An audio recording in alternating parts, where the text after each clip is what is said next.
Howdy folks, greetings. So, Donald Trump is the next president of the United States. I've had a day to mull it over. Am I surprised? No, not really.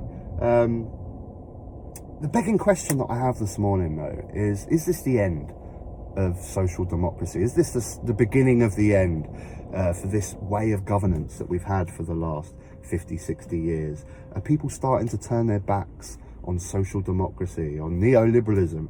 We're seeing it in Europe, in Germany, in the Netherlands, and we saw it on mass scale in America the other night. People have had enough. They've seen that whether it be Biden or Obama or the Clintons, their life has never been improved. They get the promises. They get the promises that their life is going to be improved. They're going to make things better.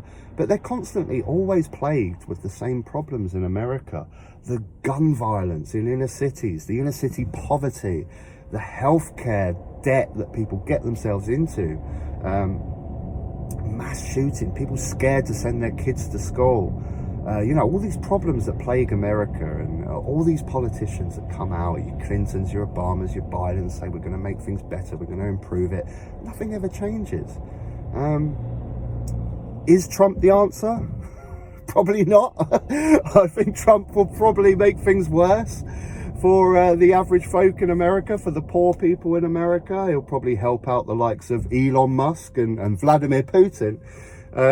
But people have just had enough, and they don't care if it's worse. It's almost like blow it up to make it better. It's that sort of thing, isn't it? And it's a telling stat. I'm just checking out what's going on with all these police. Something dodgy going on? 4 police cars. There must be something.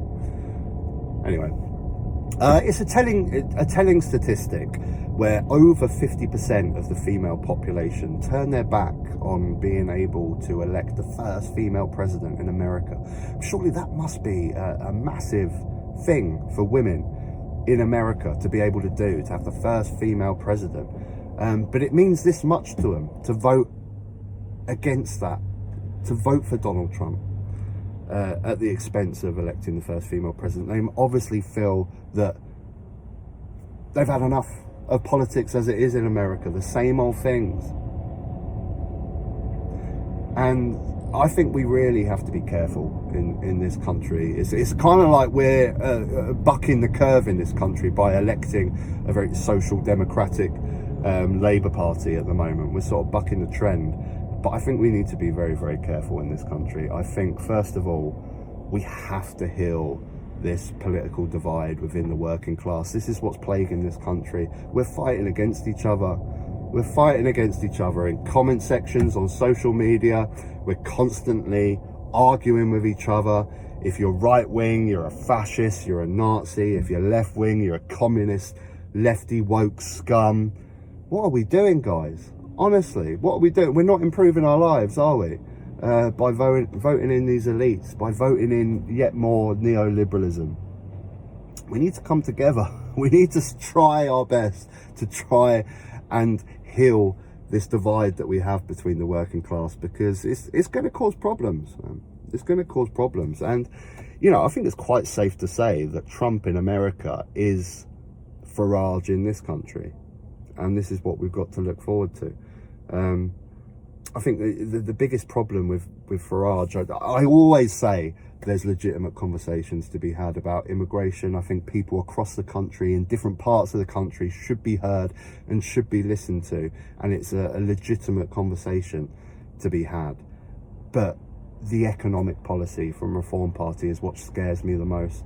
I know people are concerned about immigration and they lean towards Reform Party, but their economic policy would destroy this country. It would put it in privatization. We'll have all the problems that America are now suffering with 10 times, with healthcare, with education.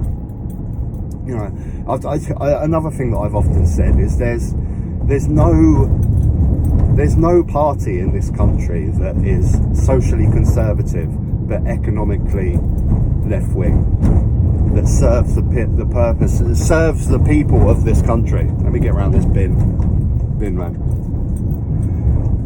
And if we're going to heal the divide in this country, I think we need something more like that represents the views of people across the country, represents people's concerns about immigration, but also represents the concerns of working people, that we need the public services that we need. I'm fucking rambling now, guys. I really am rambling. Am I making sense?